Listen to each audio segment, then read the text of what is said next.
There's nothing quite like watching your family lose faith in you. Noah Briggs felt that sting every time his ex-wife shook her head or his sister rolled her eyes at his latest, brilliant plan. Standing on the deck of a rotting yacht called the Serafina, Noah looked like a man who'd hit rock bottom. 3 months earlier, he'd lost his job as a marine salvage coordinator. Now he was living on a boat that leaked more than it floated, inherited from a godfather he barely remembered. His family called it Uncle Marcus's floating coffin. The marina owner suggested he haul it to the scrapyard. His ex-wife had been even blunter when dropping off their son. "You're going to sink with that thing, Noah." But Noah had learned something during his Coast Guard years. Sometimes the most battered things hold the biggest surprises. The Serafina looked worthless, but she was about to reveal a wartime secret that would turn everything upside down. What happens when the treasure you find isn't the one you were looking for? Before we jump back in, tell us where you're tuning in from, and if this story touches you, make sure you're subscribed, because tomorrow I've saved something extra special for you. The morning sun cast long shadows across Pelican Bay Marina, painting the weathered docks in golden hues that almost made the place look respectable. Almost.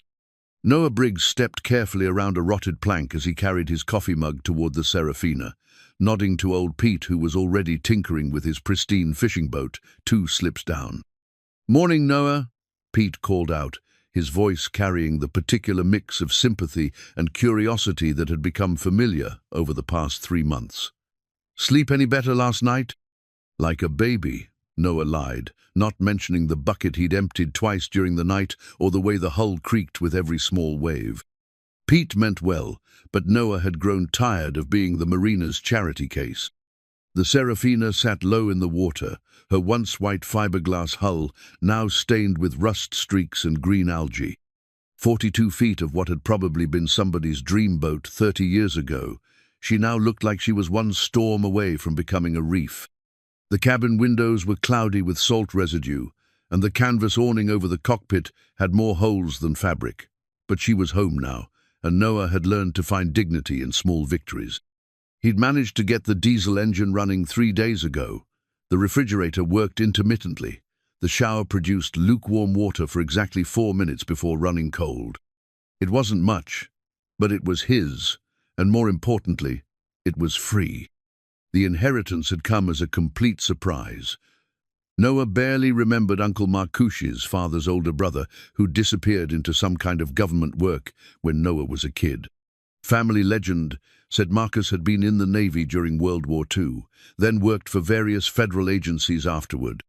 He'd send Christmas cards with foreign postmarks and occasionally show up at family reunions with interesting stories and expensive gifts, but he'd remained largely a mystery. When the lawyer's letter arrived 6 months ago, Noah had assumed it was some kind of mistake. Marcus Briggs had died at 89 in a veterans care facility in San Diego, leaving his entire estate to my godson Noah, who I trust will understand the value of things that don't appear valuable at first glance.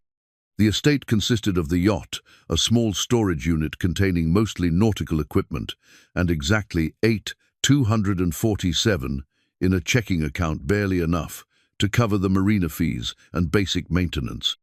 Noah's sister Carol had laughed when she'd heard. "Leave it to Marcus to stick you with a floating money pit," she'd said. "You should sell it for scrap and take whatever you can get." But Noah couldn't bring himself to do it. Maybe it was stubbornness, or maybe it was the fact that he literally had nowhere else to go. The apartment lease had ended when he'd lost his job at Pacific Marine Salvage. His savings had evaporated during 3 months of unemployment. The divorce settlement had left him with monthly support payments that ate up most of any income he might find. Living on the yacht had started as a temporary solution. Now, watching his 12-year-old son Jake climb carefully down the ladder into the main cabin, Noah wondered if it might become permanent. "Dad, the coffee maker's making that weird noise again," Jake called out from below. His voice carried the patient tone of a kid who'd learned to adapt to his father's increasingly unconventional lifestyle choices. "I'll look at it later," Noah replied, following him down into the cramped living space that had become their weekend sanctuary. The main cabin was actually larger than he'd expected, a small galley kitchen, a dining area that converted to a second sleeping space, and a forward cabin where Jake slept during his court-mandated weekend visits. Jake was already spreading his homework across the dinette table, his math textbook competing for space with nautical charts Noah had been studying. At 12, Jake had his mother's practical nature and his father's curiosity about how things worked. He'd adapted to the yacht's quirks with remarkable grace, treating each weekend visit like a camping adventure rather than evidence of his father's declining circumstances. "Mom wants to know if you're going to get a real apartment soon," Jake said without looking up from his algebra problems. The question was delivered with careful neutrality, but Noah caught the underlying concern. "This is real enough for now," Noah said, settling into the opposite bench seat. "What's she worried about?" Jake shrugged, still focused on his homework. "She thinks you're having some kind of midlife crisis. Living on a boat, talking about fixing it up instead of looking for a real job." He paused, then looked up with eyes that seemed older than 12. "Are you okay, Dad? I mean, really okay?" The question hit harder than Noah expected. How do you explain to your kid that you're not just okay, but that you're trying to figure out what okay even means anymore? At 48, Noah had thought he had life figured out. 20 years of steady work in marine salvage, a house in the suburbs, a marriage that seemed solid if not passionate. Then it had all unraveled in the space of 6 months, the company downsizing, the realization that his marriage had been coasting on autopilot for years, the humbling discovery that his skills were considered outdated in an industry increasingly dominated by younger, cheaper contractors. "I'm working on okay," Noah said finally. "Sometimes life throws you a curveball, and you have to figure out how to hit it. This boat, Uncle Marcus leaving it to me, maybe it's an opportunity I haven't figured out yet." Jake nodded, as if this made perfect sense. "Like when you used to dive for the Coast Guard. Mom showed me some pictures. You looked really cool in all that gear." Noah smiled at the memory. His Coast Guard diving days felt like another lifetime, 15 years of rescue operations, evidence recovery, and underwater salvage work that had taken him from the icy waters off Alaska to the warm currents of the Caribbean. He'd been good at it, respected for his technical skills, and calm under pressure. Those had been the years when he'd felt most like himself, when his work had clear purpose and measurable results. "That was a long time ago," Noah said. "Different kind of diving than what I ended up doing commercially. But you still remember how to do it, right? All the technical stuff?" "Like riding a bicycle," Noah assured him. "Some things you don't forget." Jake returned to his homework, but Noah could see his mind working on something beyond algebra. The kid had always been observant, picking up on details that adults missed. It was one of the things that worried his ex-wife Jake's tendency to notice when the grown-ups were struggling, his instinct to try to fix things that weren't his responsibility to fix. The afternoon passed quietly, with Jake finishing his schoolwork, while Noah tackled a small repair project in the engine compartment. The Serafina's diesel engine was older than Jake, but it was built to last, and Noah found satisfaction in the methodical process of maintenance and repair. Working with his hands had always helped him think, and there was something therapeutic about problems that had clear solutions. As evening approached, they prepared dinner together in the compact galley-grilled cheese sandwiches and tomato soup, nothing fancy but warm and filling. Jake had become surprisingly adept at cooking in the tiny space, adapting recipes to work with limited counter space and a 2-burner stove. "Dad," Jake said as they cleaned up, "what was Uncle Marcus really like? I mean, besides the Christmas cards and stuff." Noah paused in his dishwashing, considering the question. "Honestly, I'm not sure I ever really knew him. He was always kind of mysterious. Your grandfather used to say Marcus lived in a different world than the rest of us." "What kind of different world?" "The kind where you work for the government doing things you can't talk about at family dinners," Noah said.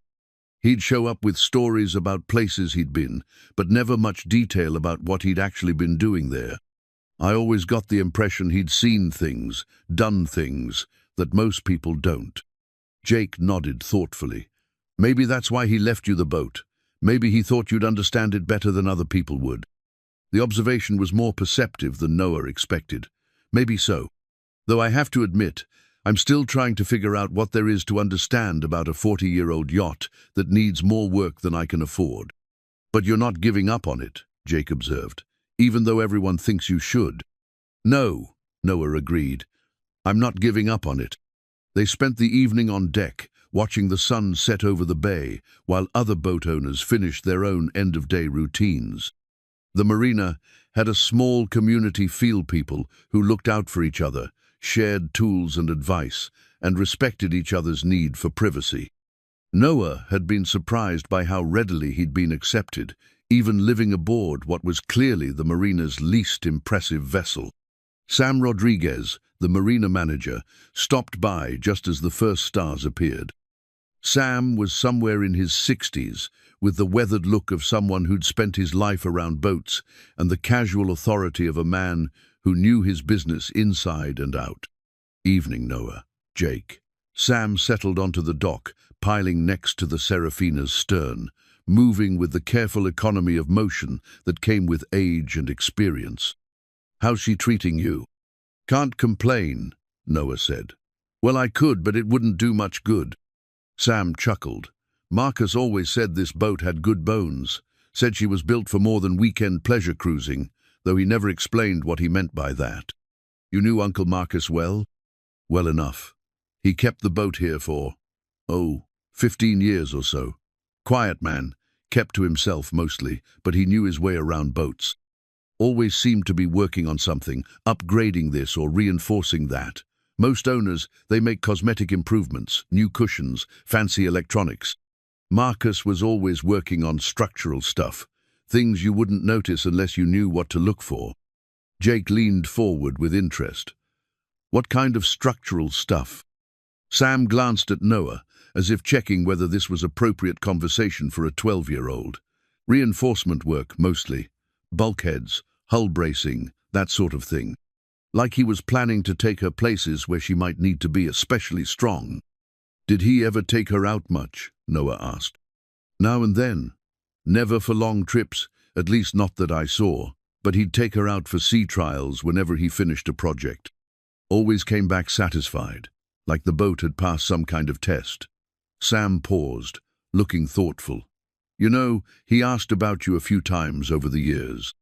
Wanted to know how you were doing, what kind of work you were in. I got the impression he was keeping track of your career, your family situation. This was news to Noah. He never contacted me directly. Marcus wasn't much for direct contact with family, but he cared about people. He left you this boat for a reason, Noah. Might be worth figuring out what that reason was. After Sam left, Noah and Jake sat in comfortable silence, listening to the gentle sound of water lapping against the hull. The marina's evening rhythm was peaceful, the soft murmur of conversations from other boats, the distant sound of traffic from the highway, the occasional splash of a fish jumping in the bay. Dad, Jake said eventually, I like it here. I mean, I know it's not what Mom thinks I should like, but I like the way it feels. Like we're on an adventure or something. Noah felt a warmth in his chest that had nothing to do with the evening air. I like it too, kiddo. Maybe we're both a little crazy. Maybe, Jake agreed cheerfully, but it's a good kind of crazy. As they prepared for bed, Noah reflected on the strange turn his life had taken. 6 months ago, he'd been a suburban father with a predictable routine and a clear sense of his place in the world. Now he was living on a boat with uncertain prospects and a growing sense that Uncle Marcus's final gift might be more complex than it appeared. He tucked Jake into the forward cabin, checking that the small porthole fan was working to keep air circulating in the compact space. Jake had adapted to sleeping aboard with remarkable ease, treating the gentle motion of the boat as a comfort rather than a disturbance. Good night, Dad, Jake said sleepily. Tomorrow can we look at more of the boat? I mean, really look at it. There's so much stuff I haven't figured out yet. Sure thing, Noah promised. We'll give her a thorough inspection. As Noah settled into his own berth in the main cabin, he found himself thinking about Sam's words. Marcus had been keeping track of him, had left him the boat for a reason. Maybe it was time to stop seeing the Serafina as a burden and start treating her as the puzzle she seemed to be.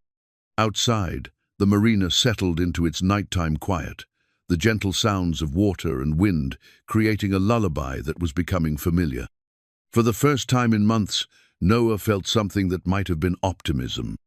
Tomorrow, he and Jake would explore their floating home more thoroughly, and maybe they'd begin to understand what Uncle Marcus had really left them. Saturday morning brought one of those perfect coastal days that made Noah remember why he'd loved living near the water. Jake arrived early, dropped off by his mother with her usual mixture of concern and barely concealed disapproval.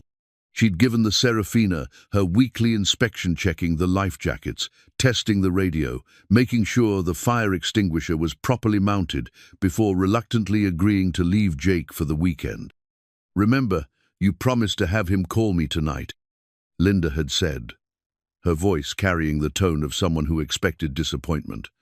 "And Noah, please try to do something normal this weekend, maybe take him to a movie or the mall." Normal. As if living on a boat was somehow abnormal, as if trying to make the best of an inherited gift was a character flaw. Noah had simply nodded and assured her that Jake would be fine, that they'd have a good weekend together. Now, watching Jake eagerly pull on work gloves that were 3 sizes too big for his hands, Noah felt a surge of gratitude for his son's enthusiasm. Whatever reservations Linda had about their floating home, Jake seemed to genuinely enjoy their weekend projects. "So, what's the plan today, Dad?" Jake asked, already heading toward the toolbox Noah kept in the cockpit locker. "Are we going to work on the engine again, or maybe try to fix that leak in the head?" "Actually, I thought we'd do something different today," Noah said, pulling out a clipboard where he'd sketched a rough diagram of the boat's layout. "I want to do a complete inspection of the hull, check every compartment, every storage area, see exactly what we're working with." Jake's eyes lit up with the prospect of exploration. "Like a treasure hunt?"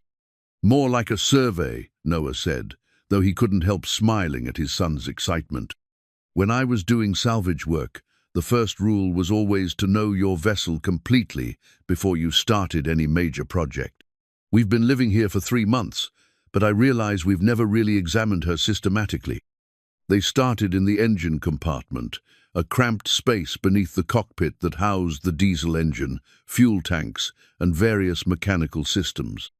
Noah had spent plenty of time here during the past few months, but today he looked at it with fresh eyes, noting details he'd previously overlooked. "Dad, look at this," Jake said, running his hand along what appeared to be an extra bulkhead behind the engine. "This wall seems thicker than it needs to be, and see these bolt patterns? They don't match the others." Noah squeezed into the tight space beside his son, following Jake's pointing finger. The boy was right. The rear bulkhead was indeed unusual, constructed with heavier materials and secured with marine-grade bolts that looked newer than the surrounding structure. "Interesting," Noah murmured, tapping the surface with his knuckles. Instead of the hollow sound he expected, he heard something closer to a dull thud. "Sounds like there might be something behind here." "A secret compartment?" Jake asked, his voice rising with excitement. "Let's not get ahead of ourselves," Noah said, though he felt his own curiosity stirring. "Could be extra insulation, or maybe a redundant fuel tank. But you're right, it's worth investigating." They spent the next hour carefully examining the bulkhead, looking for access panels or removable sections. Jake proved to have an excellent eye for detail, pointing out irregularities in the construction that Noah might have missed. Finally, in the lower corner near the bilge, Jake discovered what appeared to be a maintenance panel secured with marine screws that showed signs of having been removed and replaced multiple times. "Dad, these screws are definitely newer than the rest," Jake said, running his finger around the panel's edge. "And look, there are tool marks here, like someone's been working on this recently." Noah retrieved his cordless drill and carefully removed the screws.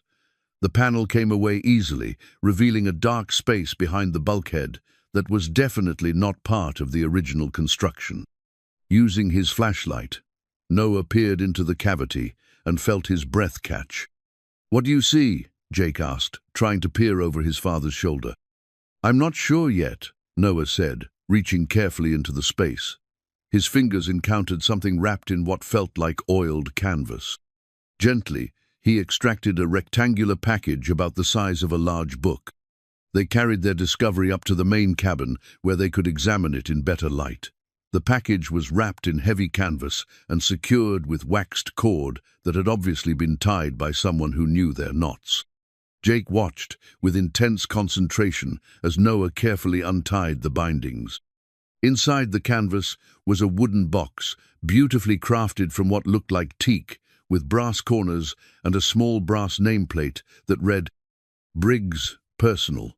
The box wasn't locked, but it opened with the careful precision of something built to last. The contents took Noah's breath away. On top was a letter addressed to him in Uncle Marcus's careful handwriting. Beneath that were nautical charts, not modern ones, but what appeared to be wartime navigation charts with hand-drawn annotations and markings. At the bottom of the box were several photographs, black and white images that showed a much younger Marcus in what looked like military gear, standing beside various boats and ships. Noah opened the letter with trembling fingers. "My dear Noah," it began, "if you're reading this, it means you've begun to explore the Serafina properly, and she started to reveal her secrets to you. I always hoped it would be you who inherited her, though I wasn't certain until recent years that you had the character and skills necessary for what I'm about to ask of you. The Serafina is not what she appears to be. During the war, and for some years after, she served a purpose that I was never able to discuss with the family. There are things hidden aboard her that have been waiting for the right person to discover them, things that matter more than their monetary value, though that value is considerable. You were a Coast Guard diver, Noah. You understand the importance of careful preparation, methodical investigation, and above all, discretion. These qualities will serve you well in the coming weeks. Trust your instincts, trust your son. I suspect young Jake has inherited the family eye for detail, and above all, trust that I would never have burdened you with something you couldn't handle. The charts in this box will help you understand what you're looking for. The photographs will help you understand why it matters. And the boat herself will reveal her secrets as she decides you're ready for them. Be careful, Noah. What you're about to discover has been hidden for good reasons. There are still people who would go to great lengths to possess it. But I believe you have the integrity to do what's right, regardless of personal cost. Your loving godfather, Marcus. Jake had been reading over Noah's shoulder, and now he looked up with eyes wide with excitement and maybe a little fear. "Dad, what kind of secrets? What was Uncle Marcus doing during the war?" Noah studied the photographs more carefully. They showed Marcus with various groups of men, some in military uniforms, others in civilian clothes. The boats in the background ranged from small fishing vessels to larger military craft. In one photograph, Marcus stood beside what was unmistakably a younger version of the Serafina, though she looked quite different, more utilitarian, with modifications that suggested she'd been built for serious work rather than pleasure cruising. "I'm not sure yet," Noah said honestly, "but I think Uncle Marcus was involved in something important, something that required boats and people who could keep secrets." The nautical charts were even more intriguing. They covered various sections of the Pacific coast, but they were marked with symbols and notations that weren't standard navigational aids. Some markings appeared to indicate specific coordinates, while others seemed to mark routes or areas of special interest.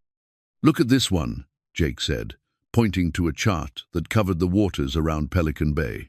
"There are marks all around this area, and look, there's a mark right where our marina is." Noah studied the chart more carefully. Jake was right, there were multiple markings in the local waters, including what appeared to be a detailed notation about depth soundings and bottom conditions near their current location. "Dad," Jake said quietly, "I think Uncle Marcus chose this marina on purpose. I think the Serafina was supposed to be here." The implications were beginning to sink in. Marcus hadn't simply left Noah abothed, left him a puzzle, a mystery that spanned decades and apparently involved secrets important enough to hide for 70 years. Noah's phone buzzed with a text message from his sister Carol.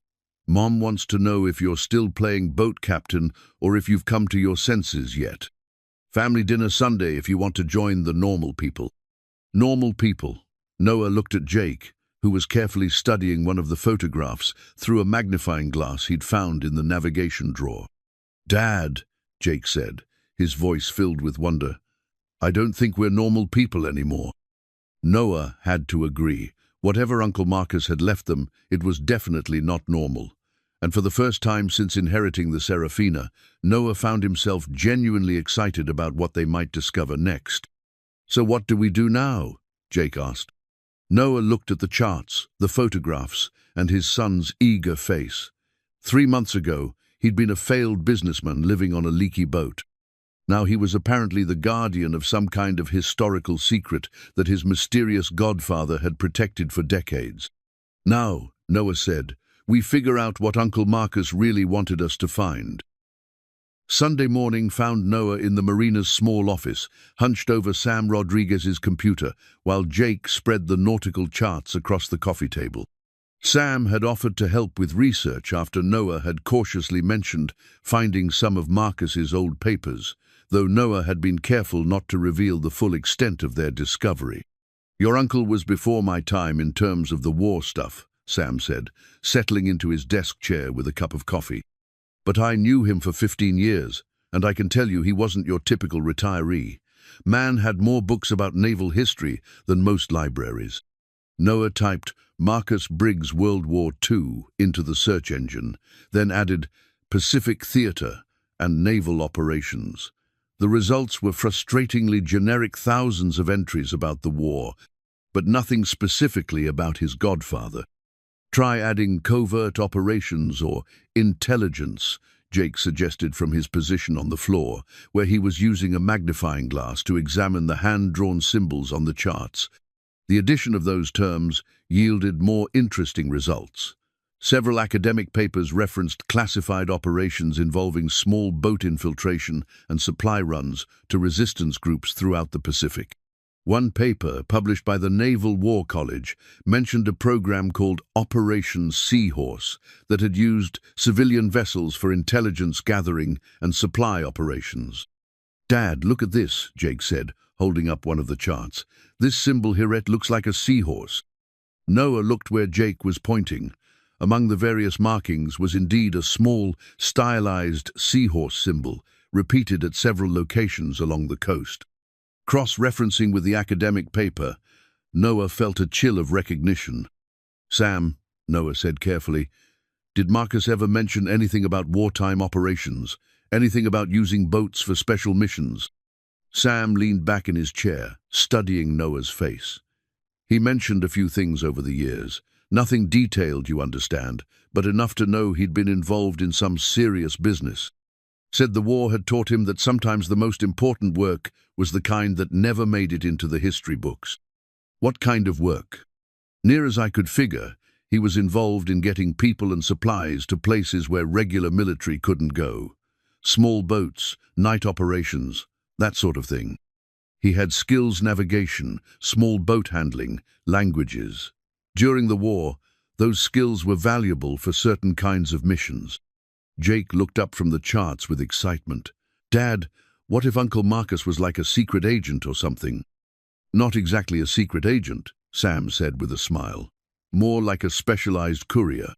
There were civilian contractors who worked with military intelligence, people who could blend in, operate independently. Marcus had the right background for that kind of work." Noah found another relevant article, this one from a maritime history journal. It described how the Navy had recruited experienced civilian mariners for covert operations throughout the Pacific, using their knowledge of local waters and their ability to operate without military oversight. "The interesting thing," Sam continued, "was that Marcus never really stopped that kind of work after the war. He'd disappear for weeks at a time, come back with stamps from places that weren't exactly tourist destinations. Always said he was doing consulting work for the government, but I got the impression it was more specialized than that." "How specialized?" Noah asked. "Well, put it this way, Marcus knew things about navigation, underwater operations, and secure storage that you don't learn from weekend sailing courses. And he spent a lot of time over the years upgrading the Serafina in ways that didn't make sense for recreational boating. Jake had moved to a different chart, one that showed the waters around the Channel Islands. "Dad, look at this one. There are depth markings here that aren't on regular charts, and more of those seahorse symbols." Noah studied the chart Jake indicated. The markings were incredibly detailed, showing underwater topography and what appeared to be specific anchor points or hiding spots. Someone had invested considerable time and effort in mapping these waters for purposes that went far beyond normal navigation. "Sam, did Marcus ever take the Serafina out to the Channel Islands?" "Oh, regularly. Said he liked the fishing out there, but he never came back with much fish. Always seemed more interested in the water conditions, the currents, that sort of thing." Sam paused, looking thoughtful. "You know, now that I think about it, he always went alone on those trips, never invited anyone along, never talked much about what he did out there." Noah's phone rang, Linda calling to check on Jake. He stepped outside to take the call, leaving Jake to continue his chart examination under Sam's watchful eye. "How's the weekend going?" Linda asked, her tone neutral, but alert for any signs of trouble. "Good. Jake's helping me with some research about the boat's history. We found some interesting materials that Uncle Marcus left behind." "What kind of materials?" Noah hesitated. "How do you explain to your ex-wife that you've discovered evidence your godfather was involved in covert operations and has left you some kind of treasure hunt?" "Nautical charts, some photographs, historical stuff about the boat's previous use." "Noah, please tell me you're not getting obsessed with some kind of boat restoration project that's going to consume all your time and money." "I'm being careful, Linda, but this is actually interesting stuff. Educational for Jake." "Educational? How?" "History, geography, problem solving. He's really engaged with the research process." There was a long pause. "Just promise me you'll keep things in perspective, okay? Jake needs stability, not another one of your projects that starts with great enthusiasm and ends with disappointment." The comment stung because it contained more truth than Noah cared to admit. His track record with ambitious projects wasn't stellar, but this felt different. This had purpose beyond his own interests. "I promise," Noah said. "Jake's welfare comes first." When he returned to the office, Jake was showing Sam something on one of the photographs. Both of them looked up with expressions of excitement. "Dad, Sam recognizes this place," Jake said, pointing to a photograph that showed Marcus standing beside a small dock with mountains in the background. "It's Catalina Island, but not the main harbor." "That's Isthmus Cove," Sam confirmed. "Small anchorage on the north side of the island. Not much there, except a few buildings and a pier. But Marcus used to mention that place, specifically said it had good holding ground and reliable wind patterns." Noah studied the photograph more carefully. In the background, he could see what appeared to be other boats, and several people who weren't in military uniform but carried themselves with military bearing. "When was this taken, do you think?" "Based on the boats in the background, I'd say late 1940s, maybe early 1950s, Sam said. "Post-war, but not by much." Jake had pulled out another chart, this one showing Catalina Island in detail. Sure enough, there were markings at Isthmus Cove depth soundings, what appeared to be compass bearings, and several of the seahorse symbols. "Dad, what if Uncle Marcus hid something out there? What if that's what all these charts are showing us?" The possibility was intriguing, but Noah felt a responsibility to temper Jake's enthusiasm with realism. "Even if that's true, kiddo, we're talking about something that happened 70 years ago. Whatever might have been hidden could be long gone by now." "But what if it's not?" Jake insisted. "What if Uncle Marcus left these charts because he wanted us to find whatever he hid?" Sam leaned forward with interest. "You know, Marcus did maintain that boat of his pretty carefully over the years. And he was always upgrading her navigation equipment, adding GPS systems that could mark precise coordinates. For a man who mostly just putted around the local waters, he sure was interested in accurate positioning." Noah felt the familiar stirring of curiosity that had once made him a good salvage diver.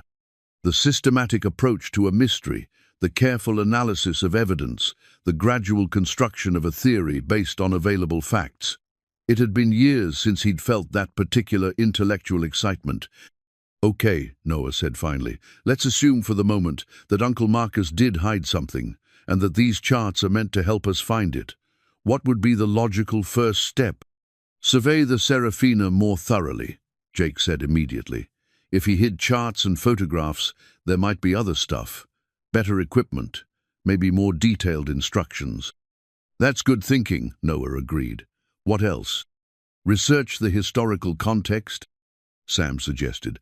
"Find out more about Operation Seahorse and whatever other covert programs Marcus might have been involved in.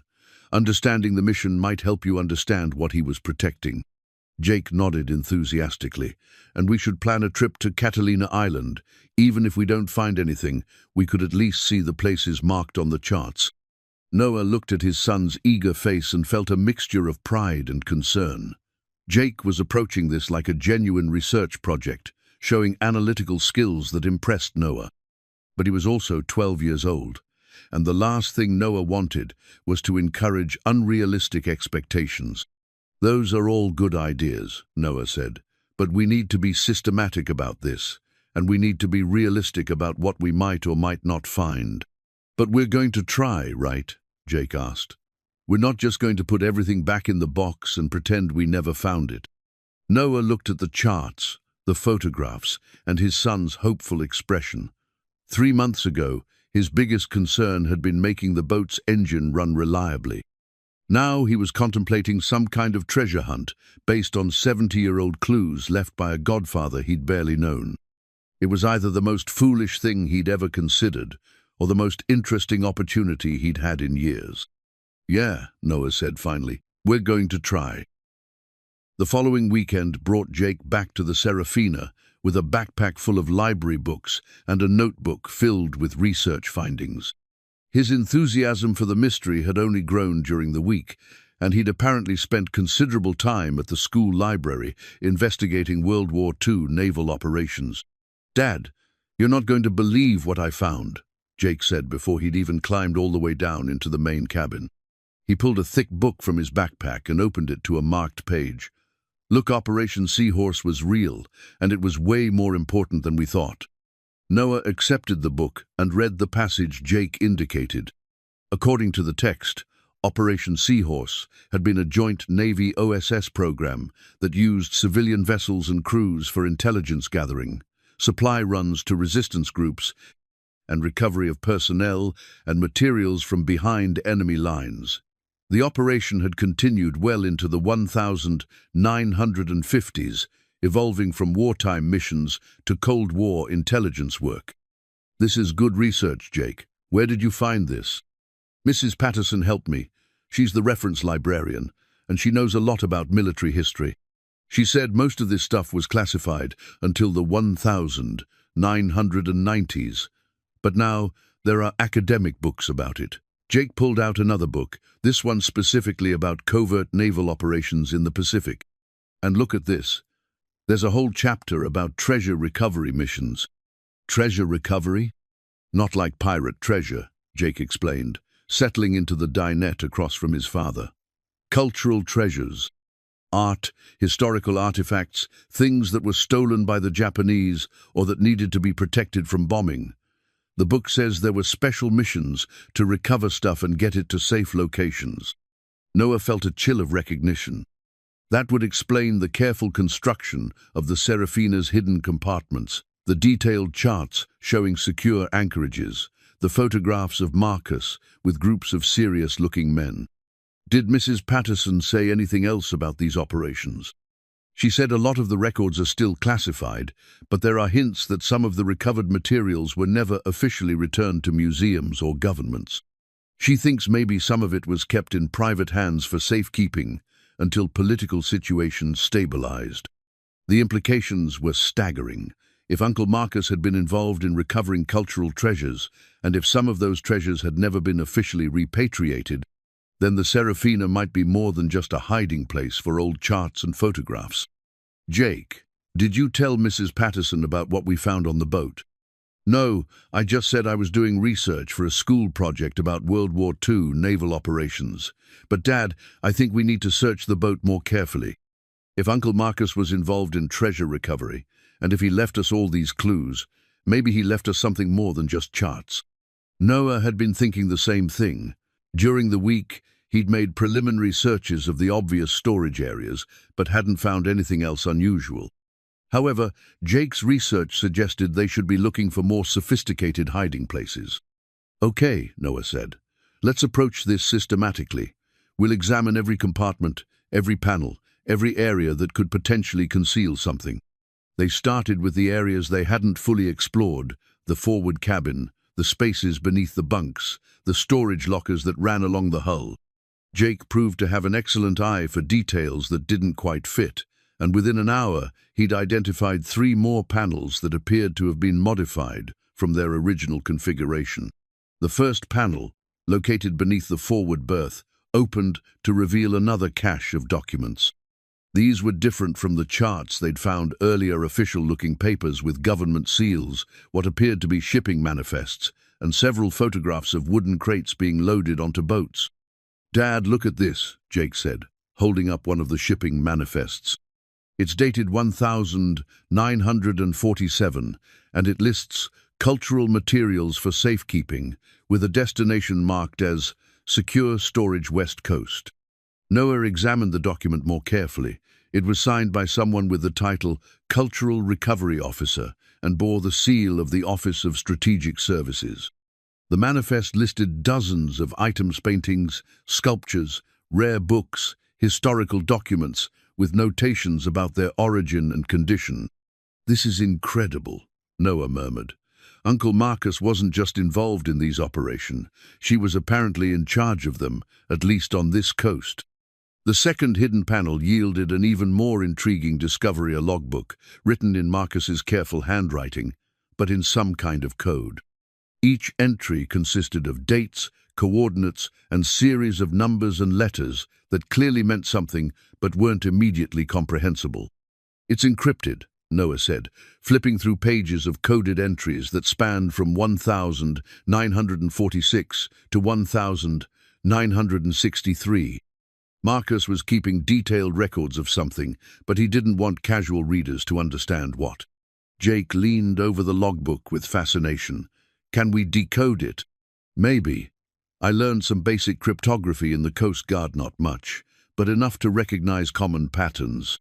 This looks like it might be a substitution cipher, which means each letter or number represents something else." The third panel contained the most surprising discovery. Yet a small waterproof case containing what appeared to be authentication documents. Each document bore official seals and signatures, certifying the provenance and value of specific artworks and cultural artifacts. The dollar amounts listed made Noah's breath catch. "Dad," Jake said quietly, "some of these are worth millions of dollars. Look, this painting is valued at 12 million, and this sculpture at 8 million. Noah studied the authentication papers with growing amazement. The items listed included works by famous artists, ancient artifacts from various cultures, and historical documents of international significance. If these papers were legitimate, and if the items they described still existed, they represented a treasure trove of incalculable cultural and monetary value. "But where are the actual items?" Jake asked. "These papers just prove they existed and were valuable. Where did Uncle Marcus hide the real stuff?" That was the key question. The charts, the photographs, the manifests, and now the authentication papers all pointed to the existence of a substantial collection of cultural treasures. But the treasures themselves remained hidden. Noah's phone buzzed with a text from his sister Carol. "Mom's birthday dinner is next Sunday. Try to show up looking respectable for once." The message reminded Noah that his family still viewed his boat-dwelling lifestyle as a temporary embarrassment, something he'd eventually outgrow and abandon. They had no idea that he was sitting on evidence of what might be the most significant treasure recovery operation in Pacific Coast history. "Dad," Jake said, looking up from the authentication papers, "what are we going to do with all this?" It was a good question. The responsible thing would probably be to contact authorities, the FBI maybe, or some kind of cultural recovery organization.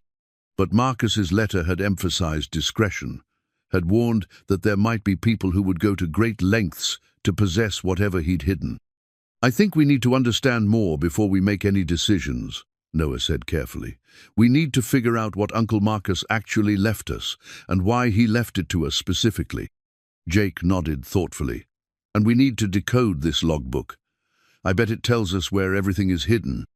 Over the next several hours, they worked on the encrypted logbook, using basic cryptographic techniques Noah remembered from his military training. The code proved to be more sophisticated than a simple substitution cipher, but gradually patterns began to emerge. The breakthrough came when Jake noticed that certain number sequences appeared repeatedly throughout the logbook, always in conjunction with specific dates. "Dad, what if these numbers are coordinates?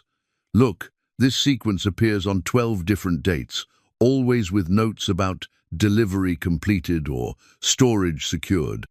Noah checked the numbers against the nautical charts they'd found. Sure enough, the coordinates corresponded to locations marked on the chart-specific anchorages, underwater features, and coastal landmarks that Marcus had carefully documented. "You're right," Noah said with excitement. "The logbook is a record of where things were hidden.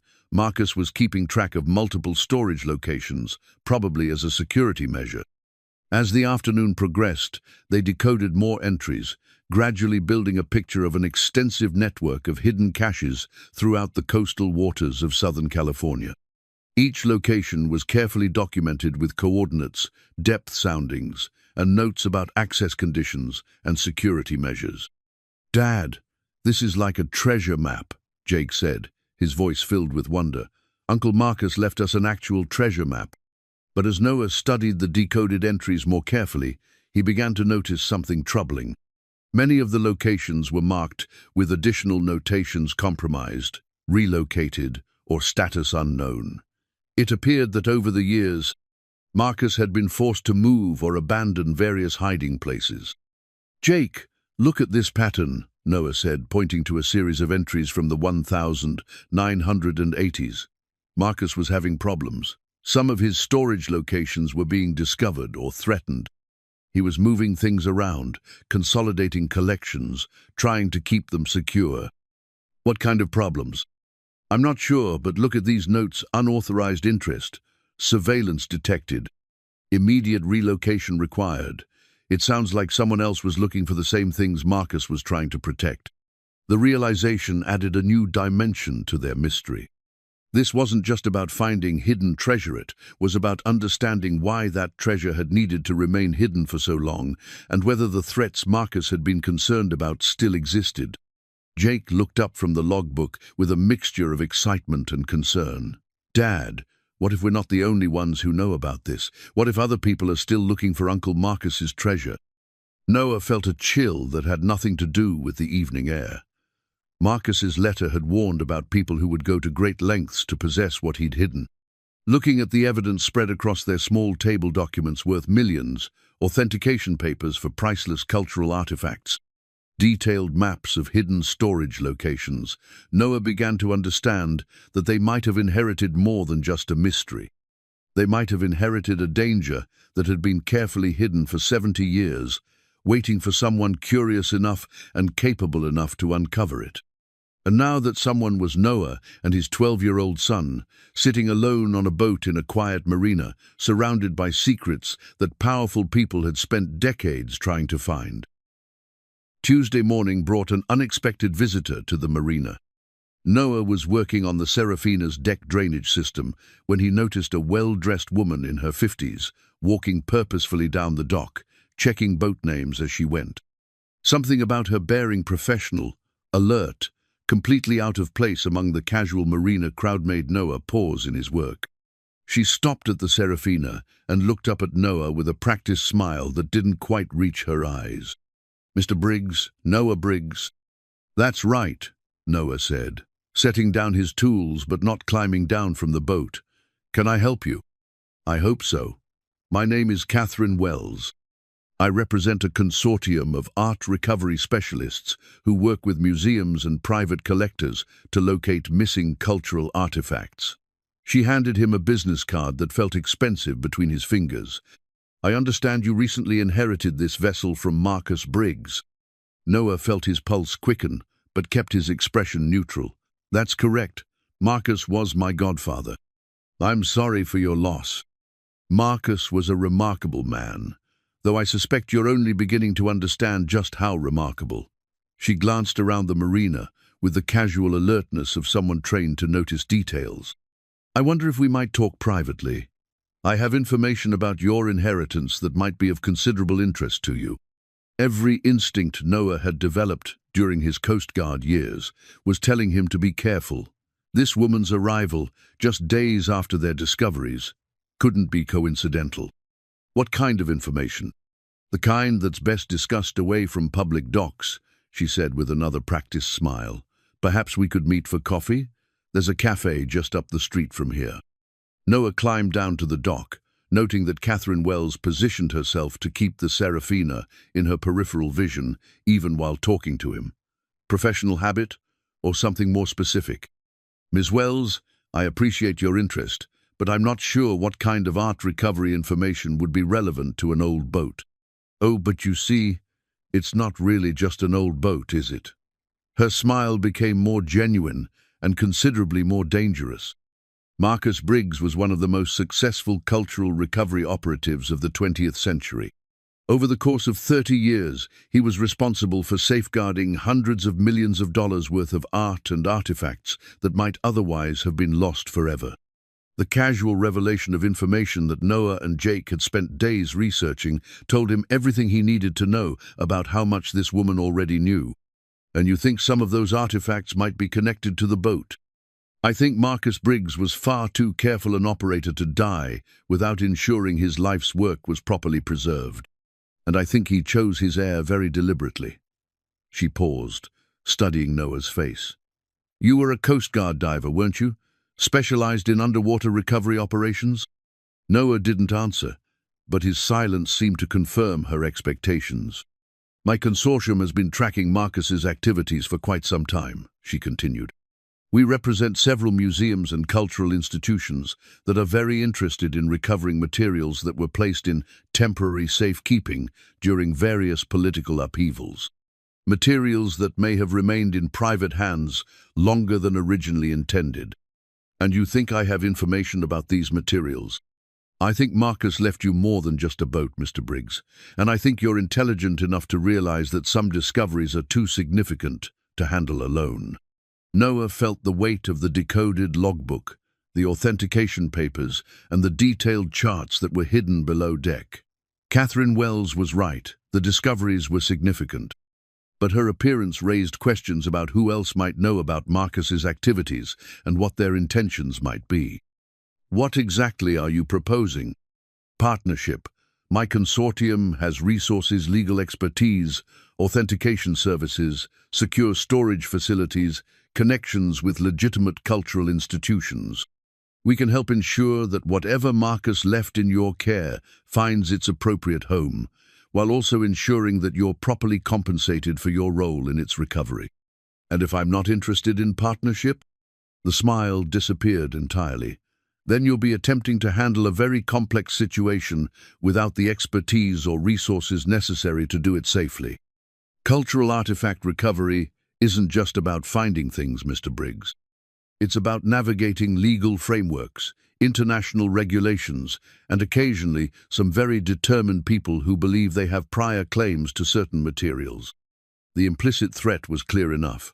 Noah found himself thinking about Jake, about the excitement in his son's eyes when they'd been decoding the logbook together. Whatever Catherine Wells represented, Noah doubted her consortium had Jake's best interests at heart. I appreciate the offer, Noah said carefully, but I'm not sure I have anything that would interest your consortium. Like you said, it's just an old boat. Catherine Wells studied him for a long moment, then reached into her purse and pulled out a photograph. It showed Marcus standing beside the Serafina, but this wasn't one of the photos they'd found hidden on the boat. This was recent. Marcus looked much older, and the Serafina looked exactly as she did now. This was taken 8 months ago, Mr. Briggs. 3 months before Marcus passed away. He was making final preparations for something. We believe he was consolidating his various collections, bringing everything to a single, secure location. She paused. We believe that location is your boat. Noah felt his mouth go dry. If Catherine Wells had been tracking Marcus that recently, if she had photographs and detailed knowledge of his activities, then she probably knew far more about the Serafina's secrets than Noah did. Even if that were true, Noah said, I wouldn't know anything about it. I barely knew Marcus. But you're learning, aren't you? I imagine you've been doing quite a bit of research lately, you and your son. The mention of Jake sent a chill down Noah's spine. How much had this woman been watching them? How long had she known about their discoveries? Miss Wells, I think this conversation is over. Of course. But before I go, let me leave you with something to consider. She handed him another business card, this one with only a phone number written on it.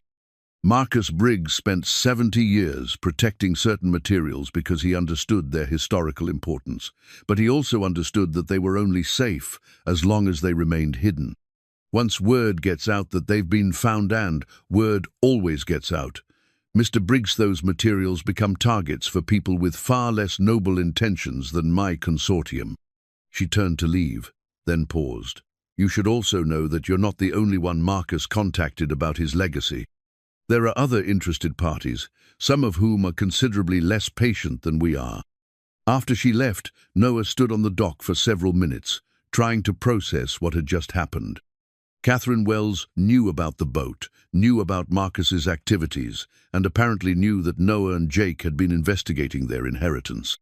The question was, how long had she been watching, and who else might be watching as well? When Jake arrived that afternoon, Noah was waiting with a serious expression and a carefully prepared explanation. We need to talk, kiddo, about the treasure hunt and about some complications that have come up. Jake climbed down into the cabin and immediately noticed his father's tension. What kind of complications? Noah described his encounter with Catherine Wells, being careful to present the facts without alarming Jake unnecessarily. But his son was too perceptive to miss the implications. She knows about everything we found, doesn't she? Jake asked. The charts, the logbook, all of it. She knows something. I'm not sure how much, but enough to be concerning. Jake was quiet for a moment, processing this information with the kind of analytical thinking that impressed Noah.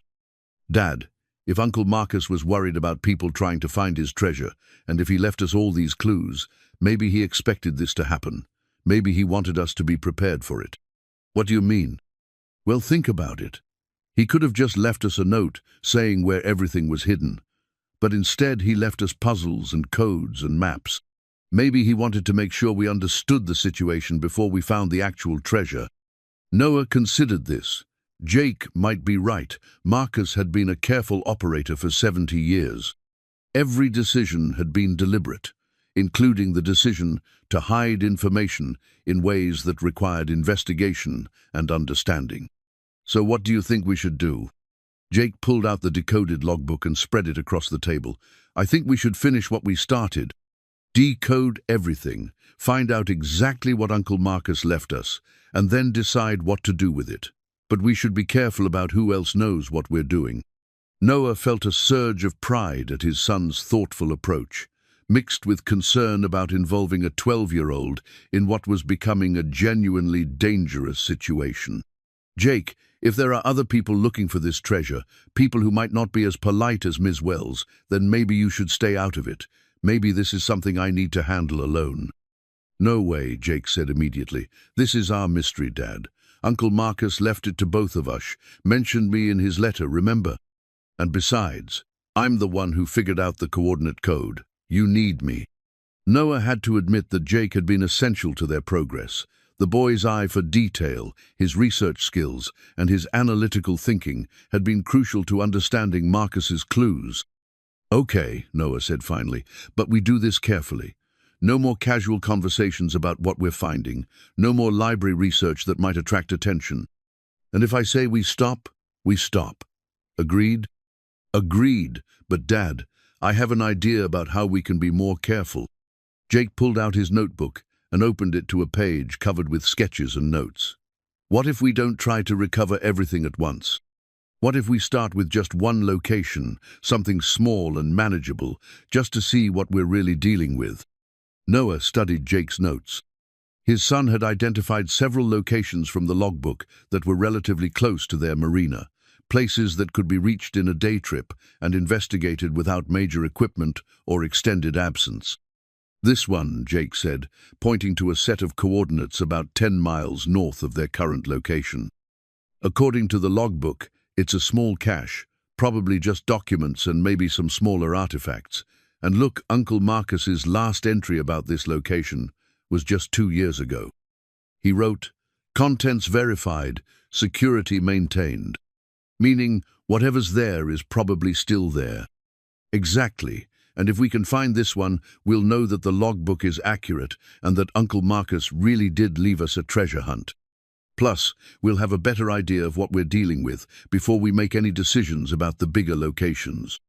Noah looked at his son's eager face and felt the familiar tension between protective instinct and respect for Jake's capabilities. The boy was right.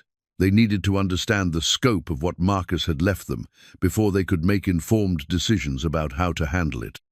And despite the appearance of Catherine Wells and her implied threats, Noah found himself genuinely excited about the prospect of using his diving skills for something more meaningful than insurance claim investigations. "Okay," Noah said. "We'll try one location, but we plan it carefully. We tell no one about it, and we're prepared to abandon the whole thing if it feels unsafe." Jake grinned with satisfaction. "When do we start?" Noah looked at the charts, the decoded coordinates, and his son's hopeful expression. 3 months ago, his biggest adventure had been figuring out how to work the boat's temperamental hot water heater. Now he was planning what amounted to a treasure-hunting expedition based on clues left by a godfather who'd apparently been involved in covert operations for 7 decades.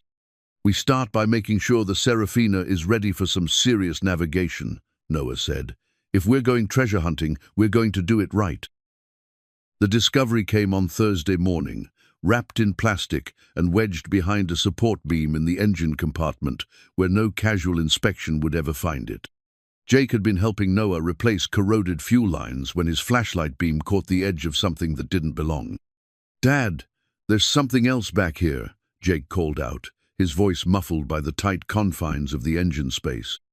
Noah squeezed in beside his son and followed the beam of the flashlight. Behind the main engine mount, carefully secured to avoid any contact with moving parts, was a rectangular package wrapped in heavy plastic and sealed with waterproof tape. "How did we miss this before?" Noah muttered, carefully extracting the package from its hiding place. "Because Uncle Marcus was really good at hiding things," Jake said with admiration.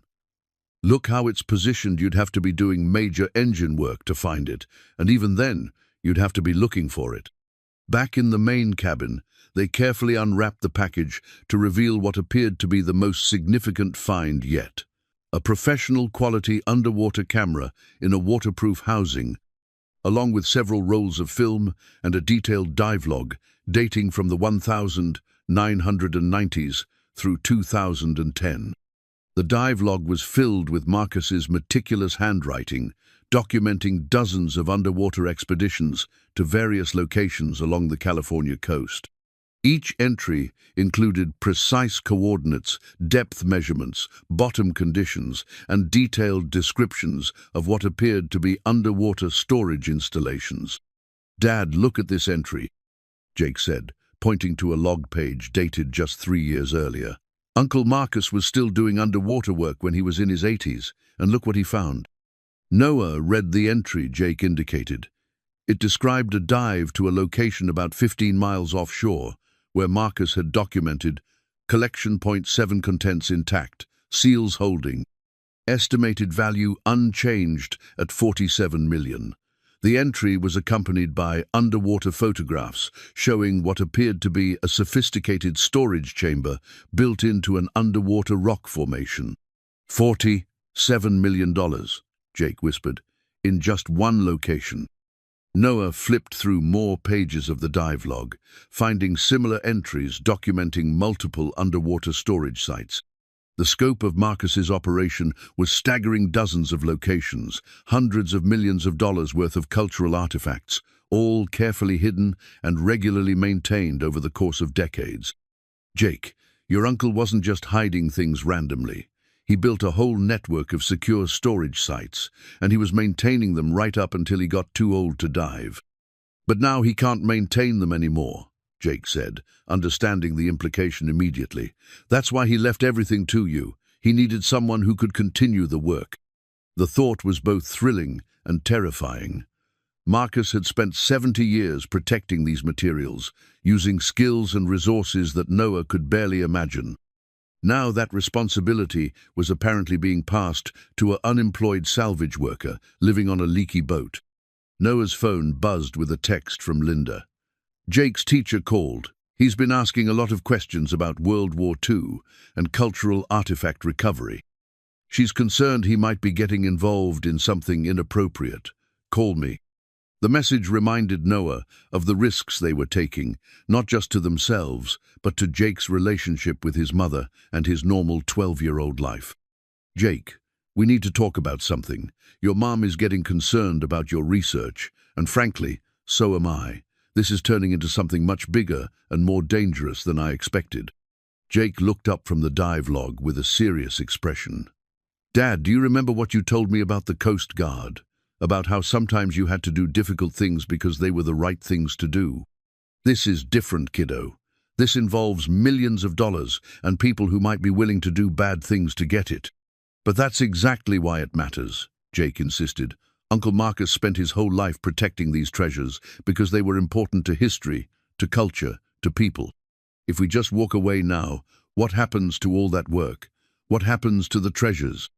Noah studied his son's earnest face and realized that Jake understood the stakes better than he'd given him credit for. This wasn't just about treasure hunting or adventure. It was about stewardship, about continuing work that Marcus had deemed important enough to dedicate his life to. You're right, Noah said finally, but that means we have to be smarter about how we handle this. More careful, more professional. What do you mean? Noah pulled out the nautical charts they'd decoded and spread them across the table alongside the dive log. Look at how Uncle Marcus approached this. Every location carefully chosen, every storage method tested and maintained. He didn't take unnecessary risks, and he didn't involve people who couldn't handle the responsibility. So what do? We prepare properly. We study these dive logs until we understand exactly what Marcus was doing and how he was doing it. We upgrade our equipment to match the requirements.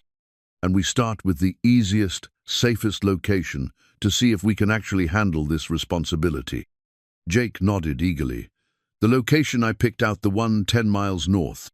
According to the dive log, it's only 40 feet deep, and Marcus described it as straightforward recovery, minimal equipment required. Noah checked the dive log entry Jake referenced. Marcus had last visited the site 18 months ago, documenting Collection Point 12 small cache, primarily documents and portable artifacts, estimated value $2.3 million, easily accessible for qualified diver. $2.3 million. Even the small cache contained more money than Noah had ever dreamed of possessing.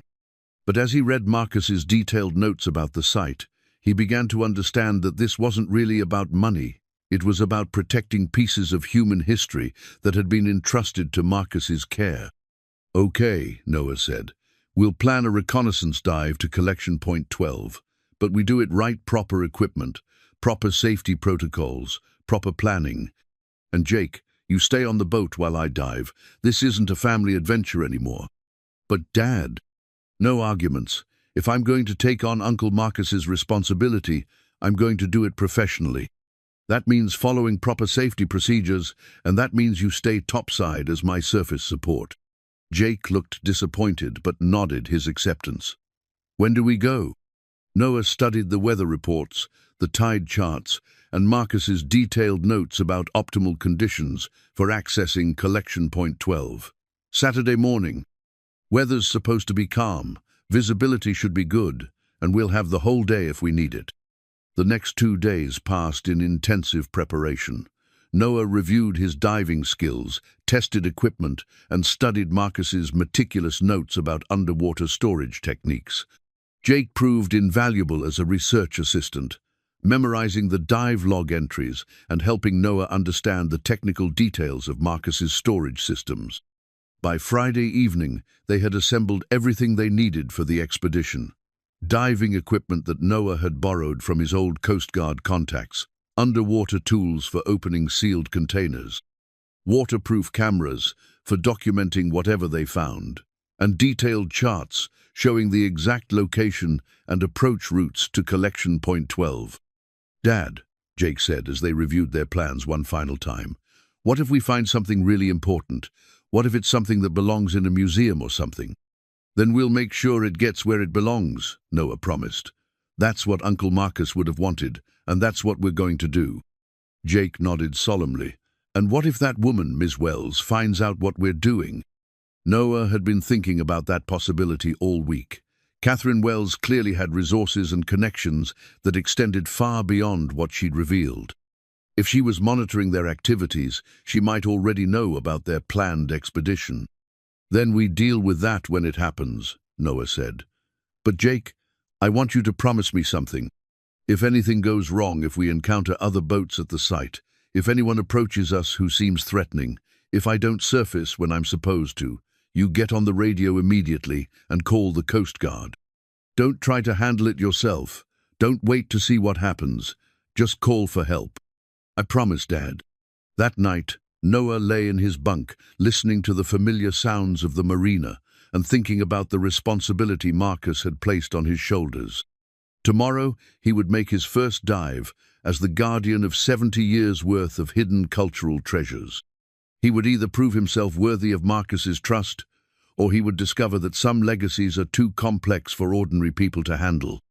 Either way, his life as a simple marina resident living on an old boat was about to end. Tomorrow, Noah Briggs would become something he'd never expected to be, the inheritor of one of the most significant treasure recovery operations in modern history. As he drifted off to sleep, Noah found himself hoping that Jake was right, that Uncle Marcus had chosen his heir wisely, and that a former Coast Guard diver and his 12-year-old son were capable of protecting secrets that had been hidden beneath the ocean for decades. The dive to Collection Point 12 should have been routine. Noah had made similar dives hundreds of times during his Coast Guard. Years 40 feet of clear water, good visibility, straightforward bottom conditions. But as he descended toward the coordinates Marcus had documented, he realized that nothing about his inheritance was going to be routine. The underwater storage site was a masterpiece of engineering. Built into a natural rock formation on the sea floor, the installation looked like something designed by the military for long-term security. Heavy metal panels sealed what appeared to be multiple chambers, each protected by sophisticated locks that had survived decades of submersion without visible corrosion. But that wasn't the surprise that made Noah's heart race inside his diving mask. The surprise was the fresh tool marks around one of the access panels and the modern diving equipment that lay scattered on the sea floor nearby equipment that hadn't been there long enough to accumulate marine growth.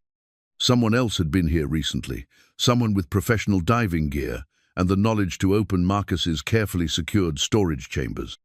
Noah surfaced quickly, pulling himself up the boat's ladder with more urgency than planned. Jake was waiting anxiously, having monitored the dive from the cockpit. "Dad, what happened? You're back early." "We're not alone down there," Noah said, pulling off his diving mask and reaching for the marine radio. "Someone else has been working that site, and recently." Before he could key the radio, they heard the sound of approaching engines. 2 boats were heading their way, a large sport fisher and a smaller, rigid, inflatable boat that moved with the purposeful speed of a military or law enforcement vessel. "Jake, get the dive gear secured and be ready to move," Noah said, his Coast Guard training kicking in automatically. "Something's not right about this." The sport fisher arrived first, pulling alongside the Serafina with the kind of precision that suggested experienced boat handlers. Noah recognized Catherine Wells immediately, but she wasn't alone. 3 men in diving gear were with her, along with someone who looked like he spent more time in boardrooms than on boats. "Good morning, Mr. Briggs," Catherine Wells called out cheerfully. "Beautiful day for diving, isn't it?" "Ms. Wells, I wasn't expecting to see you here." "Oh, but you should have been. You see, we've been monitoring this location for quite some time. When our underwater sensors detected diving activity this morning, we naturally came to investigate." Underwater sensors. Noah felt a chill as he realized the implications.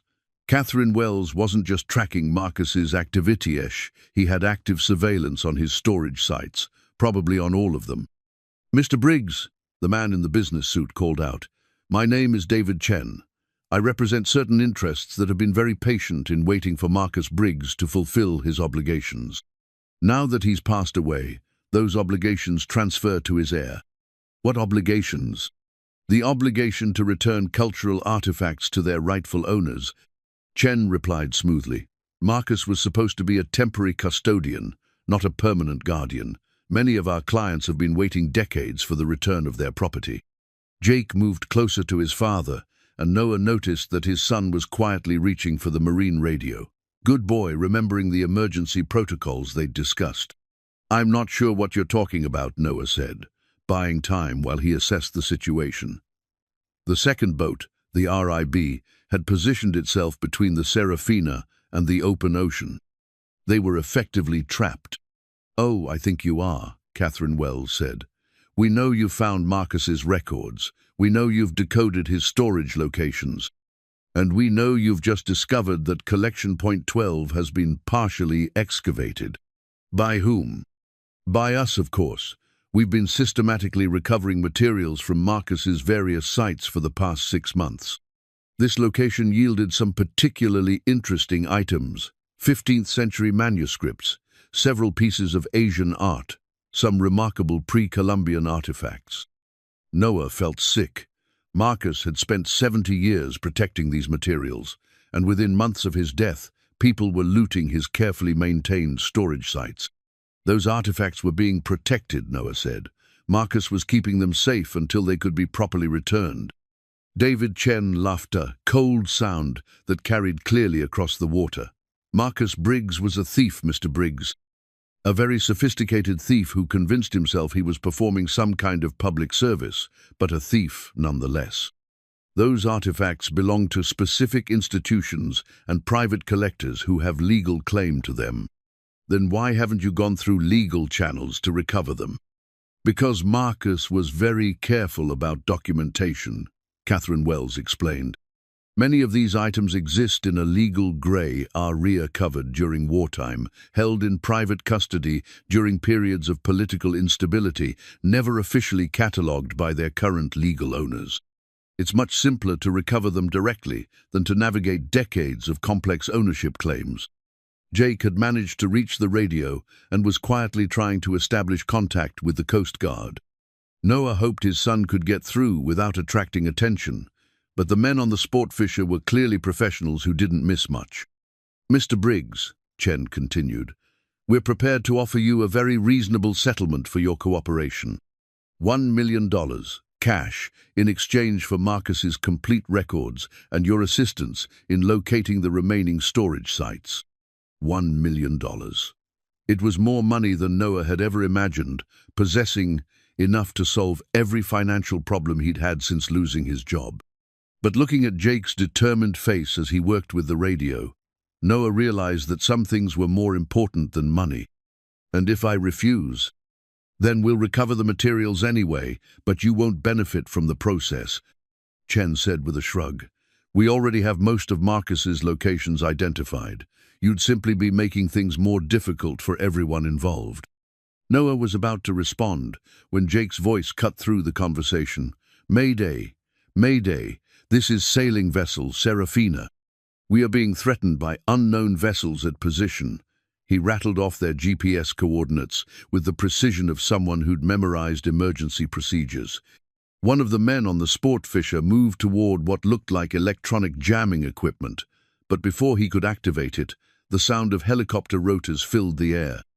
A Coast Guard helicopter appeared from the direction of shore, moving fast and low.